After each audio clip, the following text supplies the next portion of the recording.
सुना प्रश्न ऋषियों का और बोले सूत जी ज्ञानी। 25वें अध्याय में सुनो श्री हरि की वाणी। नमस्कार दोस्तों, स्वागत है आप सभी का आपके अपने YouTube चैनल खुशहाल जिंदगी में। दोस्तों, हम सभी कार्तिक महात्म्य के कथा को श्रवण कर रहे हैं। पिछले अध्याय में हमने 24वें अध्याय को श्रवण किया था। अब कथा क्रम को आगे बढ़ाते हुए कार्तिक महात्म्य के 25वें अध्याय को श्रवण करेंगे। कथा को आगे बढ़ाने से पहले एक बार भक्ति भाव से भगवान विष्णु का ध्यान करते हुए जय श्रीमन नारायण अवश्य बोलिएगा।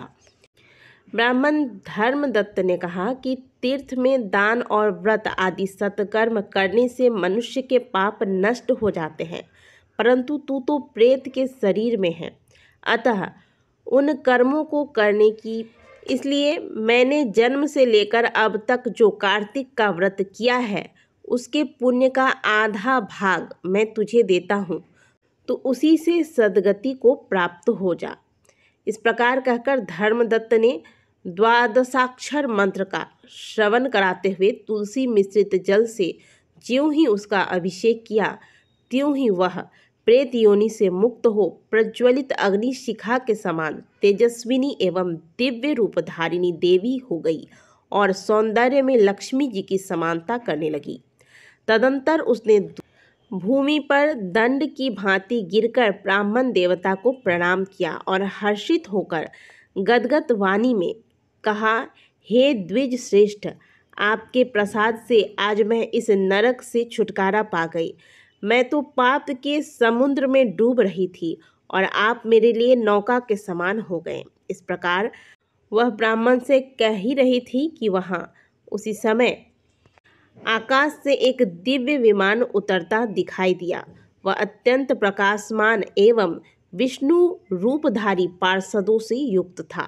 विमान के द्वार पर खड़े हुए पुण्यशील और सुशील ने उस देवी को उठाकर श्रेष्ठ विमान पर चढ़ा लिया। तब धर्मदत्त ने बड़े आश्चर्य के साथ उस विमान को देखा और विष्णु रूपधारी पार्षदों को देखकर साष्टांग प्रणाम किया। पुण्यशील और सुशील ने प्रणाम करने वाले ब्राह्मण को उठाया और उसकी सराहना करते हुए कहा, हे द्विज श्रेष्ठ, तुम्हें साधुवाद है, क्योंकि तुम सदैव भगवान विष्णु के भजन में तत्पर रहते हो, दीनों पर दया करते हो, सर्वज्ञ हो तथा भगवान विष्णु के व्रत का पालन करते हो। तुमने बचपन से लेकर अब तक जो कार्तिक व्रत का अनुष्ठान किया है उसके आधे भाग का दान देने से तुम्हें दुना पुण्य प्राप्त हुआ है और सैकड़ों जन्मों के पाप नष्ट हो गए हैं। अब यह वैकुंठ धाम में ले जाई जा रही है। तुम भी इस जन्म के अंत में अपनी दोनों स्त्रियों के साथ भगवान विष्णु के वैकुंठ धाम में जाओगे और मुक्ति प्राप्त करोगे। धर्मदत्त, जिन्होंने तुम्हारे समान भक्ति पूर्वक भगवान विष्णु की आराधना की है वे धन्य और कृतकृत्य हैं। इस संसार में उन्हीं का जन्म सफल है। भली भांति आराधना करने पर भगवान विष्णु देहधारी प्राणियों को क्या नहीं देते। उन्होंने ही उत्तानपाद के पुत्र को पूर्व काल में ध्रुवपद पर स्थापित किया था। उनके नामों का स्मरण करने मात्र से समस्त जीव सद्गति को प्राप्त होते हैं। पूर्व काल में ग्रस्त गजराज उन्हीं के नामों का स्मरण करने से मुक्त हुआ था। तुमने जन्म से लेकर जो भगवान विष्णु को संतुष्ट करने वाले कार्तिक व्रत का अनुष्ठान किया है उससे बढ़कर न यज्ञ है, न दान है और न ही तीर्थ है। विप्रवर, तुम धन्य हो, क्योंकि तुमने जगत गुरु भगवान विष्णु को प्रसन्न करने वाला कार्तिक व्रत किया है, जिसके आधे भाग के फल को पाकर यह स्त्री हमारे साथ भगवान लोक में जा रही है। इस प्रकार से कार्तिक महात्म्य का 25वां अध्याय पूर्ण हुआ। बोलिए भगवान श्री हरि विष्णु की जय, जगत के पालनहार की जय।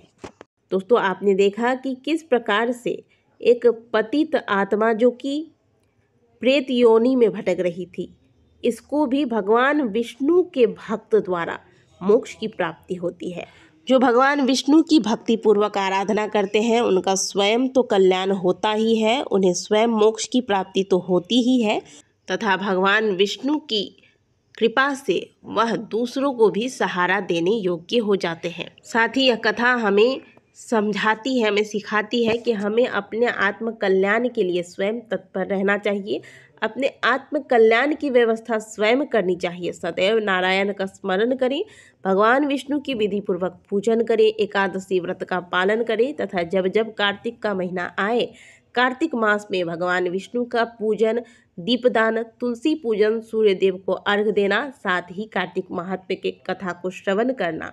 इतना कर लेने मात्र से अन्य किसी साधन की आपको आवश्यकता नहीं होती है। आपको मोक्ष की प्राप्ति भगवान विष्णु की कृपा से सहजता से प्राप्त हो जाती है। इसी प्रकार कार्तिक मास में आंवला नवमी के दिन भगवान विष्णु का ध्यान करते हुए आंवले के पेड़ की पूजा की जाती है। इससे आपको अक्षय फलों की प्राप्ति होती है। यदि आपने अभी तक कार्तिक मास में कुछ भी नहीं किया है तो आंवला नवमी की पूजा अवश्य करें।